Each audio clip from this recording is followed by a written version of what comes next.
आज हम बात करेंगे, क्लास करेंगे जो हम बात करेंगे ईवे बिल के बारे में। ईवे बिल क्या है और ईवे बिल बनाना क्यों जरूरी। सबसे जरूरी चीज है बिजी के अंदर या टैली के अंदर या अकाउंटिंग के लिए ईवे बिल। कहीं पर भी आप जॉब करने के लिए जा रहे हो, इंटरव्यू देने जा रहे हो, काम करोगे, जैसे कि आप परचेज एंट्री डेली बेसिस पर करते हो या सेल एंट्री आप डेली बेसिस पर करते हो, वैसे आपको लगभग लगभग हर एक ट्रांजेक्शन के लिए क्या करना रहता है, ईवे बिल बनाना रहता है। और ईवे बिल हम यहाँ पर दो तरह से बना, एक तो आप किसी सॉफ्टवेयर की मदद से बना लेते हैं, दूसरा आप ईवे बिल यहाँ पर जो बनाते हैं वो मैनुअली बना। मैनुअली का क्या मतलब है? मैनुअली का यहाँ पर मतलब ये है कि आप जीएसटी के पोर्टल पर जाते हैं और जीएसटी के पोर्टल पर जाने के बाद वहां पर जाकर आप क्या करते हैं, ईवे बिल को क्रिएट कर। लेकिन ईवे बिल बनाने से पहले हम ईवे बिल के बारे में जानेंगे कि किन किन चीजों का ध्यान रखने के बाद हमें ईवे बिल बनाना रहता। तो हमारे पास कुछ नोट्स हैं ईवे बिल के रिगार्डिंग। पहले हम उनको एक बार पढ़ेंगे, फिर आगे हम ईवे बिल के बारे में और जानेंगे।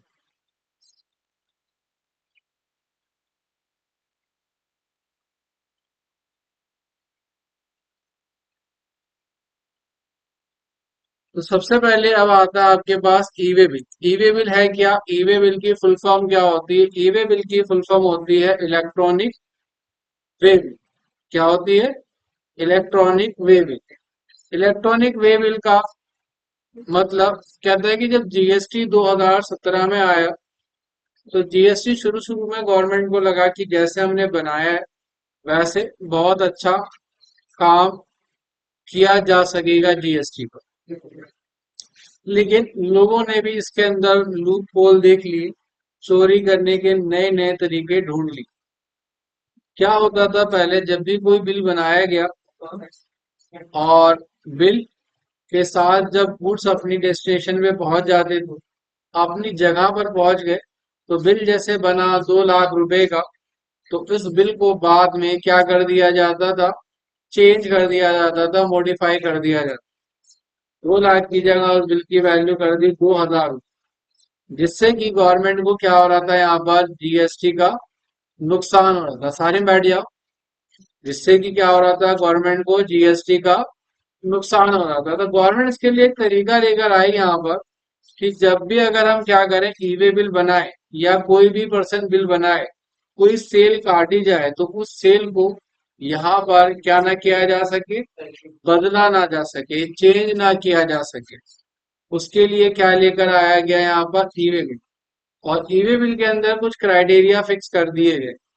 ईवे बिल के अंदर बोला गया कि जब भी कंसाइनमेंट की वैल्यू, यानी कि जब भी कोई व्यक्ति सेल करेगा और सेल करते वक्त उसकी सेल 50,000 रुपए से ज्यादा की हो जाएगी और वो एक स्टेट से दूसरी स्टेट में सामान बेच रहा है, तो कहता है कि उसे 50,000 रुपए से ज्यादा की सेल होने पर ईवे बिल क्या करना होगा, बनाना अनिवार्य हो जाएगा, कंपलसरी हो जाएगा। अगर कोई भी व्यक्ति क्या करता है, 50,000 रुपए से ज्यादा की सेल करेगा, जब भी कंसाइनमेंट की वैल्यू 50,000 रुपए से 50,000 रुपया से ज्यादा होगी, ईवे बिल जनरेट करना अनिवार्य होगा। ठीक है, अब कोई भी ऐसा नहीं कर सकता। अगर उसने 2 लाख की सेल करी है, तो वो पहले डिक्लेरेशन दे देगा, गवर्नमेंट को बता देगा कि मैं क्या कर रहा हूँ, 2 लाख रुपए का यहाँ पर सामान बेच रहा हूँ। और वो बाद में उस बिल को क्या नहीं कर पाएगा, चेंज नहीं कर पाएगा, जैसे कि पहले हो जा रहा था कि वो बिल को बाद में चेंज कर लेता।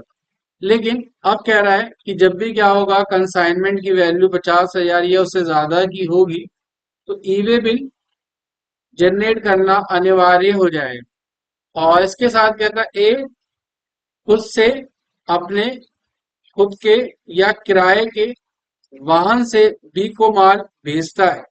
यानी कि कोई भी व्यक्ति, जो कि दुकानदार, दिल्ली में एक दुकानदार, और वो किसी यूपी वाले पर्सन को सामान बेच रहा है और कह रहा है कि बिल की जो वैल्यू वो 50,000 या उससे ज्यादा हो गई है। अब वो यहाँ पर क्या कर रहा है, माल बेच रहा है। तो कहता है कि माल की मूवमेंट शुरू होने से पहले क्या करना होगा।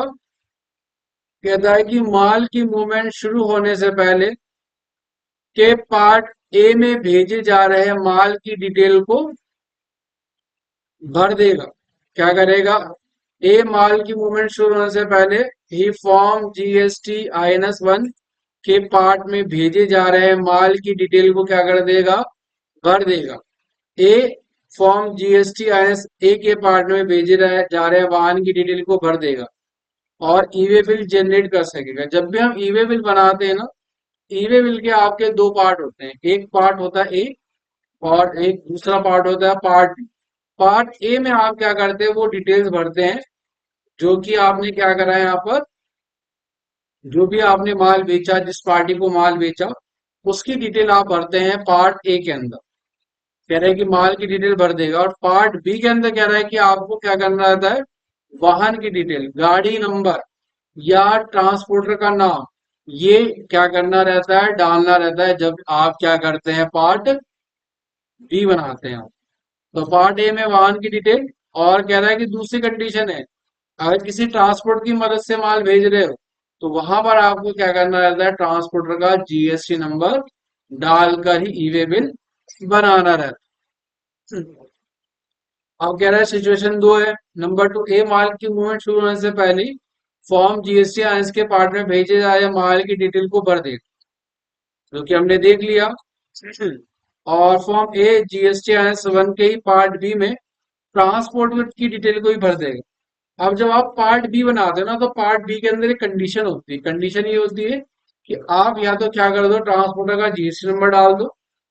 अगर ट्रांसपोर्टर का GST नंबर आपके पास नहीं है तो कहता है कि गाड़ी नंबर डाल के बना दो। अगर गाड़ी नंबर नहीं है तो फिर ट्रांसपोर्टर का GST नंबर डालो। इन दोनों में से एक चीज डालना आपका क्या है, कंपलसरी रहेगा।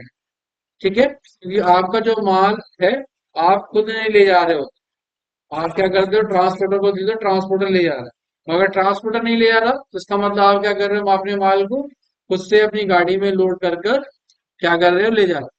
तो कह रहा है कि ए पार्ट बी के ट्रांसपोर्टर की डिटेल को भर देगा, जिससे कि क्या हो जाएगा, ट्रांसपोर्टर ईवे बिल जनरेट हो जाएगा। और जब ईवे बिल जनरेट हो जाएगा तो कहता है कि ईवे बिल जनरेट होने पर एक ईवे बिल नंबर जनरेट होगा, जो कि क्या होगा, सप्लायर, ट्रांसपोर्टर और रेसिपिएंट तीनों के पास क्या होगा, उपलब्ध हो जाएगा। जब ईवे बिल जनरेट होता है तो जो जनरेट करने वाला होता है उसके पास आता है, और जो बाकी लोग होंगे उनके भी ईवे पोर्टल पर दिखाई देगा कि ये ईवे बिल आपके GST नंबर पर क्या किया गया है, जनरेट किया गया है।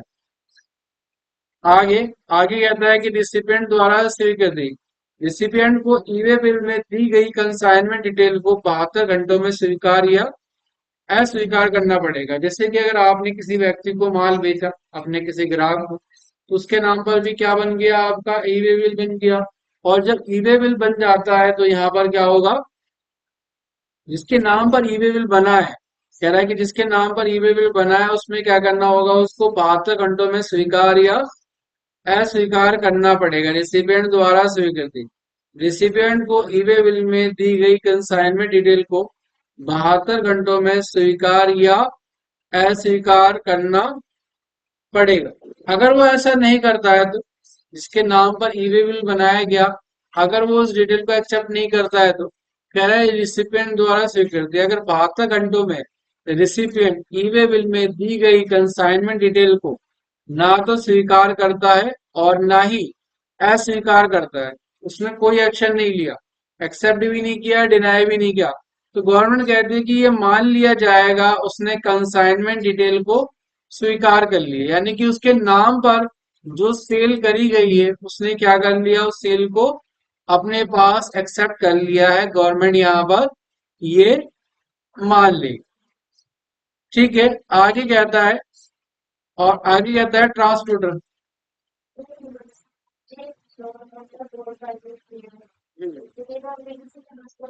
ट्रांसपोर्ट से ले जाने की जरूरत नहीं है, गोल्ड के अंदर आपको ट्रांसपोर्ट से ले जाने की जरूरत नहीं है। गोल्ड गवर्नमेंट कहती है कि बहुत ऐसी चीज है कि आप उसकी डिक्लेरेशन नहीं दे सकते। अगर आप ये बता दो कि मैं माल लेके जा रहा हूँ, तो हो सकता है आपके साथ चोरी हो जाए या कुछ और मिस हैपनिंग हो जाए। तो गोल्ड केस में यहाँ पर ई वे बिल नहीं बनाना पड़ेगा।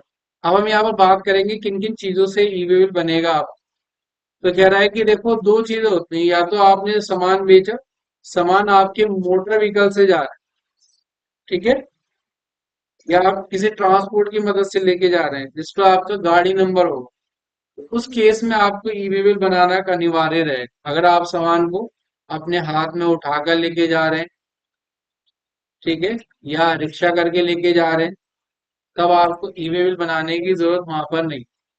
ई वे बिल तब बनेगा जब आपका सामान किसी गाड़ी के अंदर लोड होकर जाए, तब आपको ई वे बिल बनाना रहे।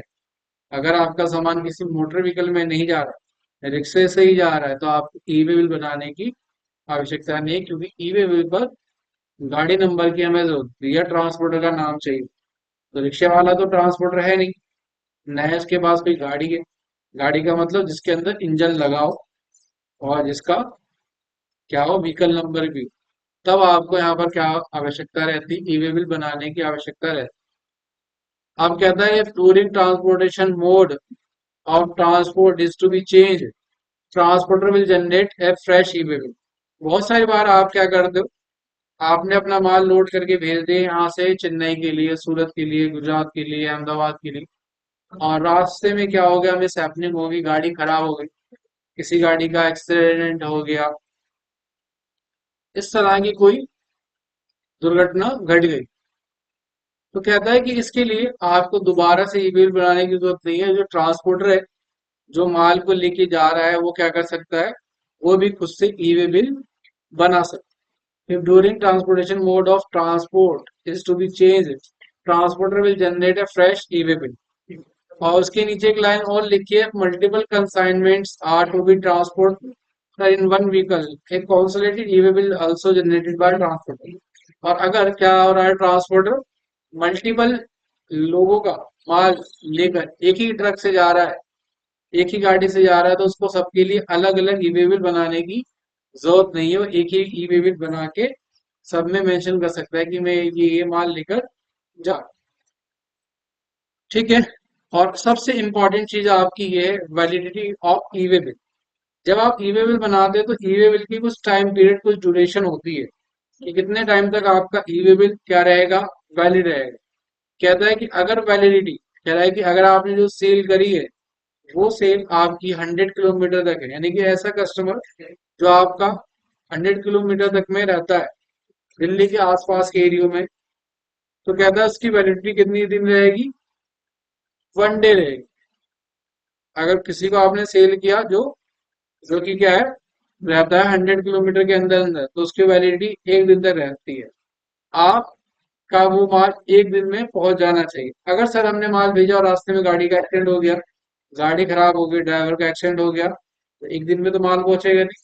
गवर्नमेंट कहती है कोई बात नहीं, 1 दिन में माल नहीं पहुंचेगा, आप उस ई वे बिल को एक्सटेंड कर सकते हो, उसका टाइम पीरियड बढ़ा सकते हो। लेकिन कब बढ़ा सकते हो आप, जब उस ई वे बिल को एक्सपायर होने में 8 घंटे बचे हो, तब आप उस ई वे बिल को क्या कर सकते हो, टाइम को एक्सटेंड कर सकते हो, बढ़ा सकते हो, ठीक है। और 100 से 300 किलोमीटर है, तो 3 दिन की आपको वैलिडिटी मिलेगी। 300 से 500 किलोमीटर है तो 5 डे, और 500 से 1000 किलोमीटर है तो 10 डेज, और 1000 किलोमीटर से ज्यादा है तो 15 डेज। आपको कितने दिन का समय मिलेगा, 15 दिन का आपको यहाँ पर समय मिल जाएगा। अगर कितने दिन से ज्यादा है, 15 डेज से ज्यादा है, 1000 किलोमीटर से ज्यादा है तो 15 डेज का आपको समय मिल जाएगा। ये याद रखना, बहुत सारी बार आप जो ट्रांजेक्शन करते हो तो आपसे गलती हो जाती है, और फिर आप सोचते हो कि ई वे बिल कैंसिल होगा या नहीं होगा। तो आपको ये ध्यान रखना है कि उसको कितने दिन हो गया आपको ई वे बिल को बनाए हुए, तभी आप वहां पर क्या कर पाओगे, उसे कैंसिल कर पाओगे। अगर टाइम पीरियड खत्म हो गया तो आप क्या नहीं कर सकते, उसे कैंसिल नहीं कर सकते भी, ठीक है। और जब हम काम करते हैं तो जाने न जाने में कोई ना कोई गलती आपसे हो ही जाती है। तो ये क्राइटेरिया था आपका 50,000 का लिए, जब भी आपने अदर स्टेट में सामान को बेचा। अब अगर आप क्या करते हैं, दिल्ली दिल्ली में सामान को खरीदते या बेचते हैं, और उसके लिए आपको ई वे बिल बनाना है, तो उसके लिए तीन कंडीशन है। पहला, बिल की वैल्यू 1 लाख या 1 लाख से ज्यादा होनी चाहिए। दूसरा, आपने जो सेल किया वो किसी रजिस्टर्ड डीलर को करा होना चाहिए। रजिस्टर्ड डीलर का मतलब है कि उस व्यक्ति के पास क्या हो, जीएसटी नंबर हो, उसे सेल किया हो। तीसरा, आपका जो माल है वो कैसे जा रहा हो, मोटर व्हीकल से जा रहा हो, किसी गाड़ी में ट्रक में लोड होकर जा रहा हो, तभी आपको ई वे बिल बनाने की जरूरत पड़ेगी। ये तीनों कंडीशन फुलफिल होंगे तभी आपको क्या करना है, ई वे बिल बनाना है। लिमिट 1 लाख, 1 लाख या उससे ज्यादा का हो, रजिस्टर्ड डीलर हो, और माल आपका कैसे आ रहा है, मोटर व्हीकल से आ रहा है। हमने कहा सर माल हमारा मोटर व्हीकल से जा रहा है, लेकिन बिल की वैल्यू 1 लाख से कम, तो हम क्या ई वे बिल बना सकते हैं? अब आपके पास चॉइस है, आप अगर बनाना चाहो तो बना सकते हो, गवर्नमेंट आपको कोई मना नहीं कर, ठीक है, आपकी मर्जी है। लेकिन 1 लाख से ज्यादा पर आपको क्या हो जाता है, कंपलसरी हो जाता है, अगर आप अपना माल गाड़ी के थ्रू बेच रहे हो, अगर कोई चेक कर लेता है तो फिर आपको पेनल्टी भी लगा सकते हैं। और अगर आपने 50,000 का ई वे बिल बना दो, कोई गाड़ी को चेक कर लेता है, तो वहां पर ये रहता है कि ऑथेंटिकेशन है, आपने पहले ही प्रूफ दे दिया, वरना आपको बाद में ये साबित भी करना पड़ सकता है कि आपने ये बिल नहीं बनाया। तो हो सकता है कोई बोल दे कि आपने क्या करी, वैल्यू बिलिंग अंडर बिलिंग करके ही आपने क्या कर रहे हो, माल को भेज दिया। तो बाद में उस बिल को आप क्या कर सकते हो, कैंसिल कर सकते हो, हटा सकते हो। इस तरह की चीजें भी बहुत सारे लोग करते हैं। ठीक है, तो ई वे बिल अगर आप बना दो तो बहुत अच्छी बात है। तो ये था हमारा ई वे बिल का क्या क्राइटेरिया, कि क्या क्या चीजों का हमें, किन किन चीजों का हमें यहाँ पर क्या करना है, ध्यान रखना है ई वे बिल को बनाते समय। अब अगर हम क्या करें, जीएसटी के पोर्टल पर जाएं और हमें यहाँ पर क्या करना हो, ई वे बिल बनाना हो, तो उसके लिए अब हम क्या करेंगे यहाँ पर,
तो हम यहाँ पर लॉग इन करके करेंगे। सबसे पहले आपको ई वे बिल की वेबसाइट पर आने के बाद यहाँ पर क्या डालना रहेगा, अपना यूजर आईडी और पासवर्ड।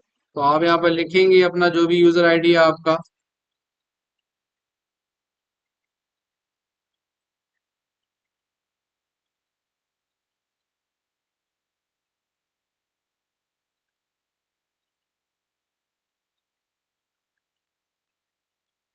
और नीचे अब आप यहाँ पर जो भी आपका पासवर्ड है आप अपना पासवर्ड डालेंगे।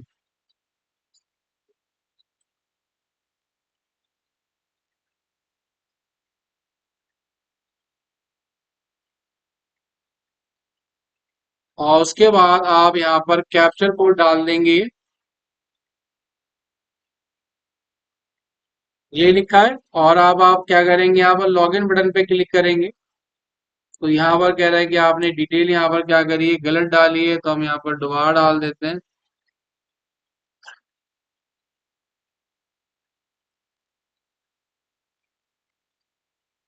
और उसके बाद हम यहाँ पर पासवर्ड डाल देते हैं।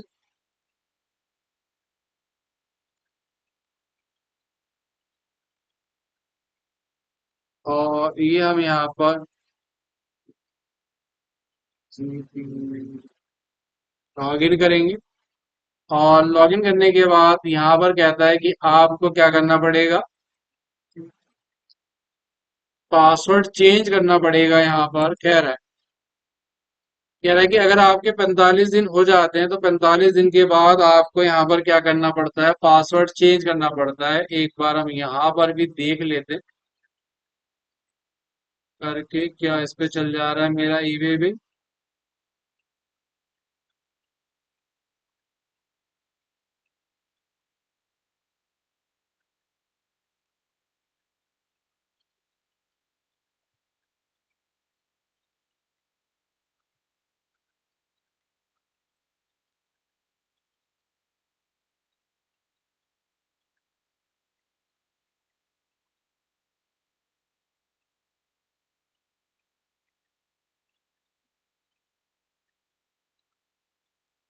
देखते हैं यहाँ पर क्लिक करके।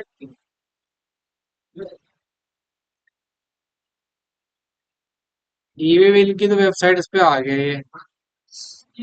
ईवे बिल,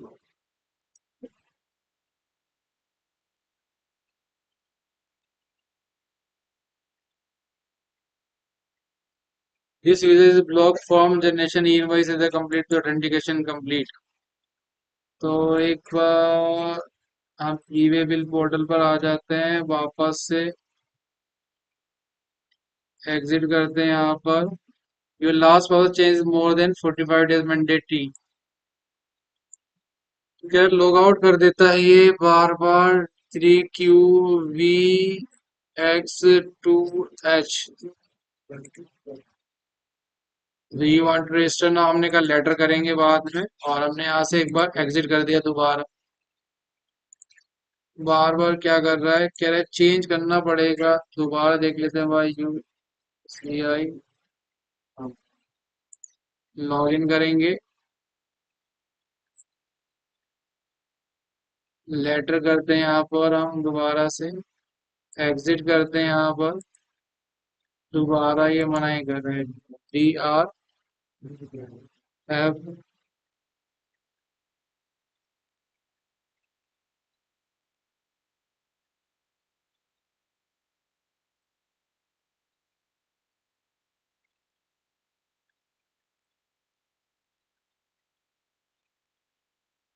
से देखते हैं क्या से हो रहा है।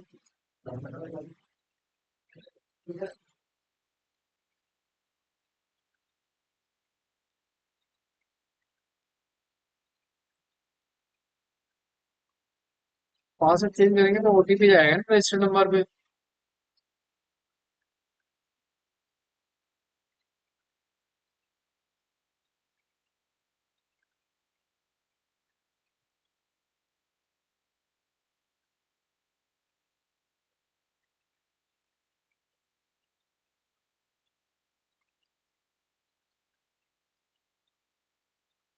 OTP रजिस्टर्ड नंबर पे जाता है।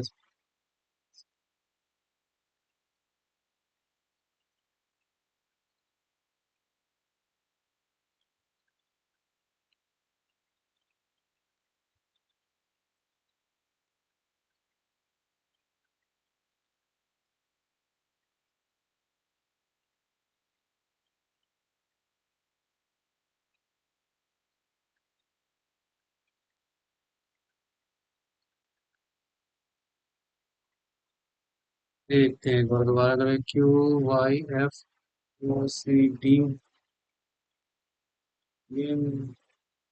लेटर करने पर तो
अब हम क्या करेंगे, अब हम आएंगे कहाँ पर, ईवे बिल के अंदर आएंगे, और ईवे बिल के अंदर आने के बाद आगे हम क्या करेंगे यहाँ पर। अब आप देखोगे तो आपको यहाँ पर दिखाई देगा क्या, ईवे बिल, और जनरेट ईवे बिल बटन पे आप क्लिक करो। और जैसे ही आप जनरेट ईवे बिल बटन पे क्लिक करोगे ना, तो यहाँ पर देखोगे क्या देखेंगे हम, कुछ चीजें हमें दिखाता है। तो सबसे पहले देखोगे आपका लिखा हुआ आएगा जीएसटी नंबर आपकी कंपनी का, और आपकी कंपनी का यहाँ पर नाम, और यूजर लिखा आएगा यहाँ पर क्या है आपका टैक्स पेयर। यहाँ लिखा हुआ आएगा आपका ईवे बिल एंट्री फॉर्म, और ईवे बिल एंट्री फॉर्म के साथ यहाँ पर आपको दिखाएगा, कह रहा है कि जो भी आपको फील्ड किससे दिखा रहे हैं, रेड से, कह रहा है कि ये मैंडेटरी फील्ड है। क्या मतलब, कह रहा है कि इसका मतलब है कि आपको ये सभी के सभी फील्ड भरना कंपलसरी है। अगर आप कहीं पर भी इस फील्ड को ब्लैंक करते हैं तो आपका ई वे बिल नहीं बनेगा। और दूसरा कहता है कि यहाँ पर जो भी फील्ड आपको किससे दिखाई गई है, ग्रीन से दिखाई गई है, ये फील्ड आपकी क्या है, कह रहा है कि ये सभी फील्ड आपको जीएसटीआर वन में देखने के लिए मिलेंगी जब आप अपनी जीएसटीआर वन रिपोर्ट फाइल करेंगे। उसके बाद कहता है सप्लाई टाइप। सप्लाई टाइप क्या है अब आपकी, आउटवर्ड सप्लाई है, इनवर्ड सप्लाई। आउटवर्ड सप्लाई का मतलब है कि आप सेल के लिए बनाना चाहते हैं अपना ई वे बिल, या इनवर्ड सप्लाई का मतलब है आप परचेज कर रहे हैं उसके लिए आपको ई वे बिल बनाना है। दूसरा, आप क्या कर रहे हैं, आप सेल कर रहे हैं या एक्सपोर्ट कर रहे हैं, या अपने गुड्स को ड्रॉप करवाने के लिए भेज रहे हैं, या आपका रिसिपिएंट नॉट नाउन है खुद के यूज के लिए, एग्जीबिशन में भेज रहे हैं, लाइन सेल्स है आपका, या फिर अदर है। तो हम जो सेल करते हैं 99% आपका वो सप्लाई रहती है हमारे यहाँ पर। और उसके साथ साथ कहता है कि अब आप जो बिल बना रहे हैं वो टैक्स इनवॉइस बना रहे हैं या bill of supply. Tax invoice का मतलब वो सभी डीलर जो रजिस्टर्ड डीलर हैं वो यहाँ पर बिल बनाते हैं टैक्स इनवॉइस, और bill of supply composition dealer बनाते हैं यहाँ पर बिल ऑफ सप्लाई।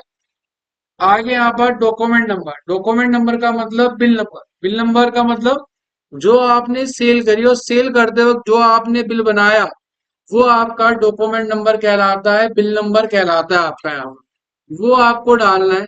तो हमने यहाँ पर जो सेल करी हुई है 99% डिटेल आपको वहां से ही लेनी है, बल्कि मैं कहूँ पूरी 100% डिटेल आपको यहाँ से लेनी है। जैसे कि अब बिल नंबर यहाँ पर आपका ये हैगा, तो आप बिल नंबर ये उठा के यहाँ से क्या कर देंगे, कॉपी, और वहां पर जाके क्या कर देंगे, पेस्ट कर देंगे। तो बिल नंबर आ गया आपका। उसके बाद आपका यहाँ पर क्या आ जाएगा, उसके बाद आपका यहाँ पर आ जाएगा कंपनी का नाम जो आपकी कंपनी है, आपकी कंपनी का एड्रेस आ जाएगा, स्टेट आ जाएगी, आपका ऑटोमेटिक आता है। उसके बाद यहाँ पर अब आप देखोगे तो सबसे पहले लिखा हुआ आता है आपका यूआरपी। यूआरपी का मतलब होता है अनरजिस्टर्ड पर्सन और इम्पोर्ट।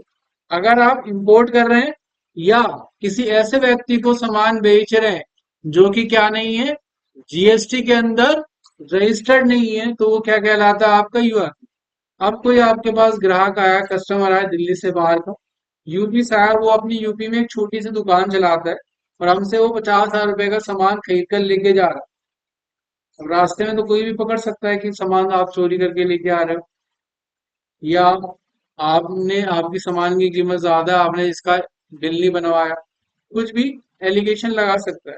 तो इसके लिए क्या किया जाता है, अगर आप ऐसा कोई व्यक्ति आता है जिसके पास क्या नहीं है, जीएसटी नंबर नहीं है, तो उसको हम जब बिल बनाते हैं उसके लिए उसका नाम हम यहाँ पर डालते हैं यूआरपी। यूआरपी का मतलब अनरजिस्टर्ड पर्सन, और बाकी एड्रेस डिटेल जो है आप यहाँ पर क्या कर देते हैं, उसकी मैनुअली भर देते हैं। ठीक है।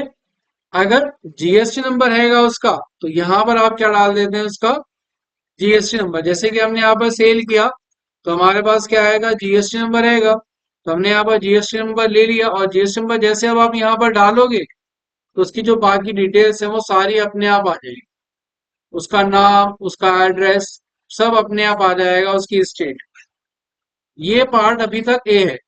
अब नीचे यहाँ पर आपको क्या करना है, कह रहा है प्रोडक्ट नेम, लेकिन प्रोडक्ट नेम पे देखोगे तो यहाँ पर ना तो ब्लू है, ना तो ग्रीन है, ना ही आपका रेड दिखा रहा है, यानी कि ये जो फील्ड है आपकी, ये मैंडेटरी फील्ड नहीं है। अगर आप आइटम का नाम ना भी लिखो तब भी कोई बात नहीं है, क्योंकि गवर्नमेंट ने बोला यहाँ पर रेड से इंडिकेट कराएंगे। ऑप्शनल फील्ड है, अगर आप डाल दो तो अच्छा, ना डालो तो अच्छा। लेकिन जिस आइटम का आप बिजनेस कर रहे हो उसका एचएसएन नंबर आपको डालना जरूर। एचएसएन नंबर से गवर्नमेंट पता लगा लेती है कि भाई ये जो प्रोडक्ट है वो क्या है। आप इसलिए गवर्नमेंट कहती है कि हमें नाम से कोई मतलब ही नहीं है, एचएसएन नंबर बता दोगे तो हमको मालूम है कि इस प्रोडक्ट का एक्चुअल में नाम क्या है। तो यहाँ पर अगर आप डालना चाहते हो तो नाम यहाँ पर डाल सकते हो, नहीं डालना तो मत डालो। कोई इसके डालने के लिए कोई आपकी बाउंडेशन नहीं है, कोई रिस्ट्रिक्शन नहीं है। तो नाम आपको यहाँ दिया गया, जो भी नाम अगर आपने डाला है, क्या नाम है यहाँ पर 96।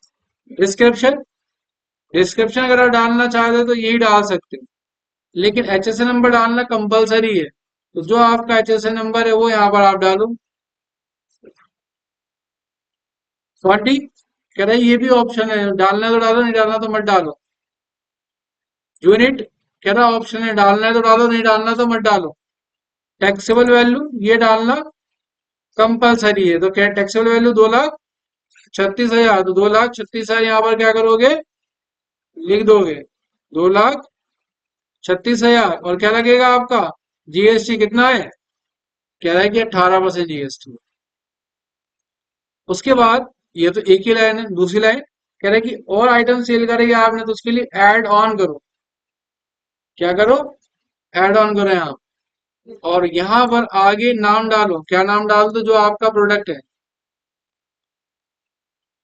और डिस्क्रिप्शन डाल दो यहाँ पर, जो भी आपकी डिस्क्रिप्शन है।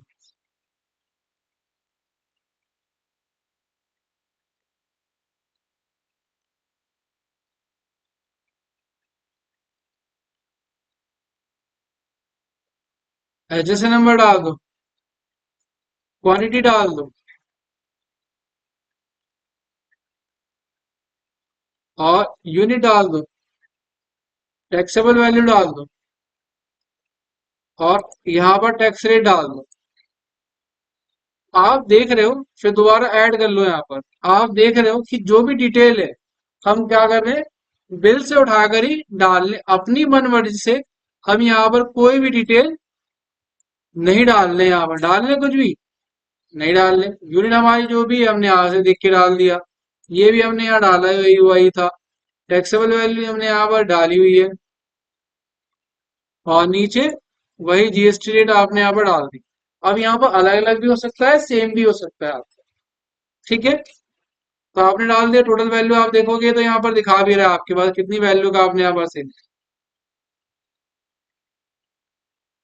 आगे नीचे टोटल बिल की वैल्यू आ गया आपके पास। अब यहाँ पर आता है आपके पास ट्रांसपोर्टर आईडी, या ट्रांसपोर्टर नहीं,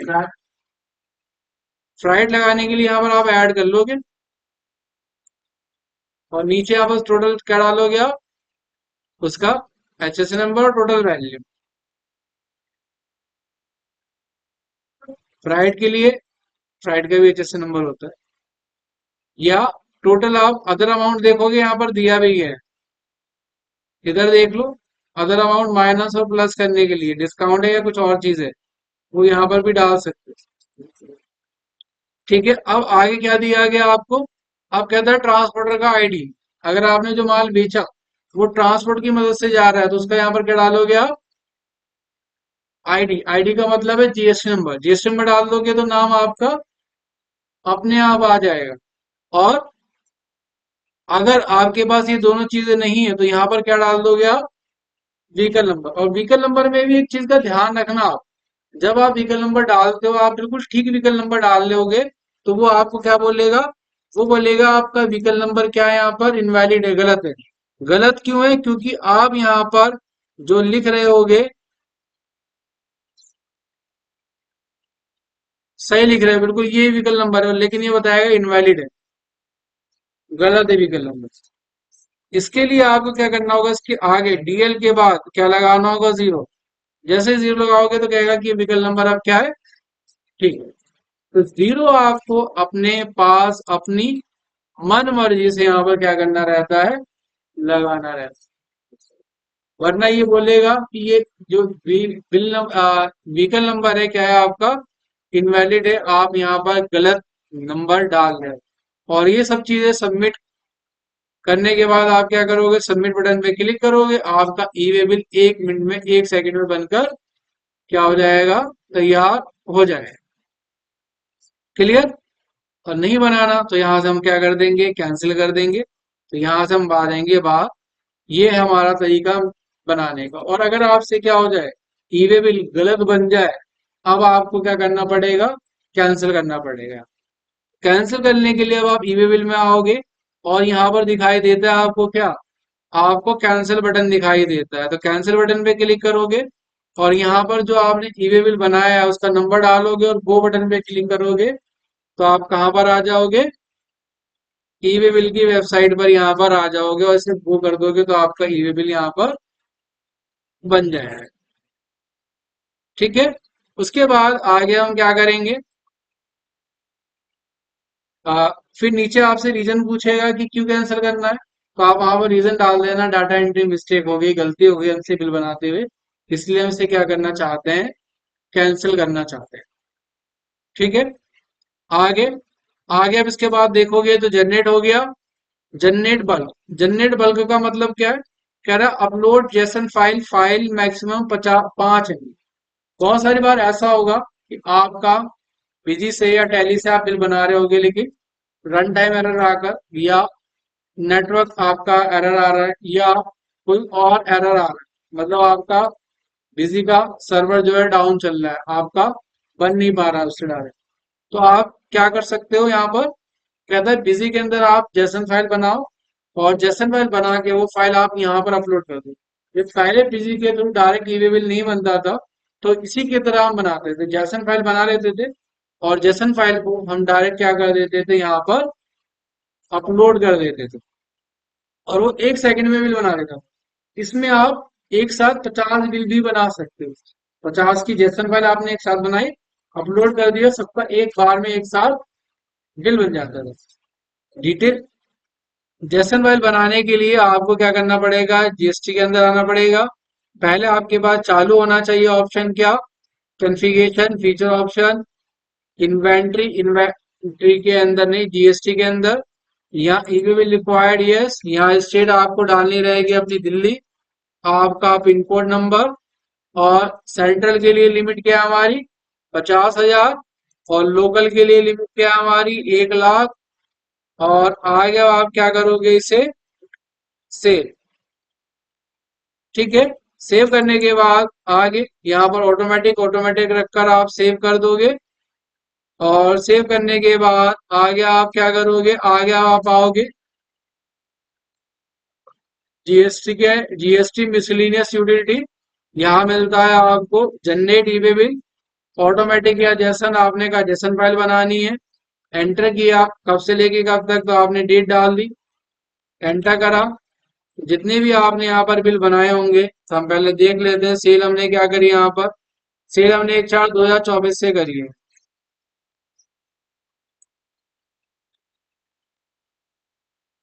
तो हम यहाँ पर अगर सेल्स में ऑप्शन चालू करेंगे,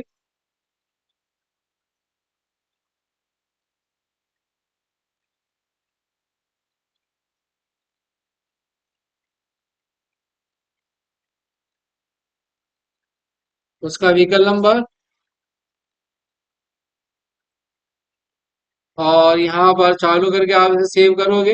अब जब यहाँ पर देखेंगे डेट डाली हमने यहाँ पर, लोड करा तो देखोगे आपके पास एक आ गया। जनरेट करोगे और क्या करोगे, जनरेट ई वे बिल जैसन फाइल। और आगे जहां कहीं पर भी इसे सेव करना चाहते हो उस लोकेशन में आप क्या करोगे, इसे सेव करोगे। और सेव करने के बाद जब आपका कह रहा चेक पॉसिबल एरर, कोई गलती है, तो कह रहा हाँ, गलती है, क्या गलती है, कह रहा है आपने यूकेसी गलत डाला है। यूकेसी क्या होता है, यूकेसी होता है आपका यूनिक क्वांटिटी कोड।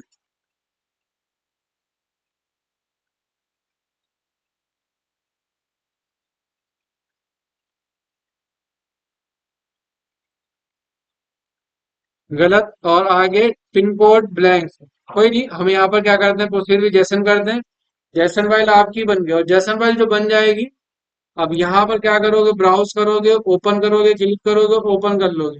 ओपन करने के बाद अपलोड कर दोगे तो 1 मिनट में 1 सेकंड में आपका ई वे बिल यहाँ पर क्या हो जाएगा, आपका बन जाता है। आपको वो जो मैनुअली डिटेल आप भर रहे थे वो भरने की जरूरत नहीं पड़ेगी यहाँ पर। ठीक है, हाथों हाथ आपका ई वे बिल एक बार में 1 सेकंड में बन जाएगा। इसके बाद आगे जब आपका ई वे बिल बन जाएगा, तो यहाँ पर ई वे बिल बन जाने के बाद एक्सेल फाइल एक जनरेट हो जाएगी, उसमें दिखाएगा कि आपका ये ई वे बिल बना हुआ है। अब आपको प्रिंट करना रहेगा। तो प्रिंट करने के लिए आप यहाँ पर आओगे तो दिखाई देगा प्रिंट ई वे बिल, और प्रिंट ई वे बिल नंबर यहाँ पर आप लिखोगे। लिखने के बाद वो करोगे तो आप अपना ई वे बिल यहाँ पर क्या कर पाओगे, फिर प्रिंट कर पाओगे। यहाँ पर जो आपने बनाया होगा उसको यहाँ से आप क्या कर लोगे, प्रिंट कर लोगे। वो पर हम आए यहाँ पर, और आगे हम कहाँ पर आ जाएंगे, ईवी बिल के अंदर अब आपके पास आ गया जनरेट हो गया, जनरेट बल्क भी हो गया, अपडेट पार्ट पीवी का। बहुत सारी बार ऐसा होगा कि आपने इस गाड़ी में सामान लोड करके भेजा, वो गाड़ी रास्ते में खराब हो गई, तो आपको ईवी बिल कैंसिल करने की जरूरत नहीं है, दोबारा से बनाने की जरूरत नहीं है। कहता है कि क्या कर लो, अपडेट कर लो। इसमें आप दो चीजें बदल सकते हो, ट्रांसपोर्टर बदल सकते हो और एक गाड़ी का नंबर बदल सकते हो। लेकिन अगर आपने पार्टी के नाम पर गलती कर दी, आपने क्वांटिटी या अमाउंट के अंदर गलती कर दी, तो आप ई बिल कैंसिल ही करना पड़ेगा, वो आपके बदले नहीं जा सकते। ट्रांसपोर्टर और गाड़ी का नंबर, ये दो चीजें आप क्या कर सकते हो, बदल सकते हो। इसके अलावा पार्टी के नाम में मिस्टेक है, आइटम में मिस्टेक है, क्वांटिटी में मिस्टेक है, रेट में मिस्टेक है, तो आपको क्या करना पड़ेगा, ई बिल को कैंसिल ही करना पड़ेगा। ठीक है, उसके बाद आपका आता है एक्सटेंड वैलिडिटी। देखो, यानी कि आपका ई वे बिल क्या होने वाला है, खत्म होने वाला है और आपका माल अभी पहुंचा नहीं है, तो 8 घंटे पहले क्या कर सकते हो, एक्सटेंड कर सकते हो आप अपने ई वे बिल। तो पहला वाला पार्ट ही हमने सारा का सारा कंप्लीट कर लिया, मैनुअल हमने ई वे बिल बनाना सीख लिया। इसके अंदर जो बाकी और चीजें हैं डिटेल में, उसके बारे में हम कल बात करेंगे। आज की क्लास में हम इतना ही क्लास करते हैं, ठीक है।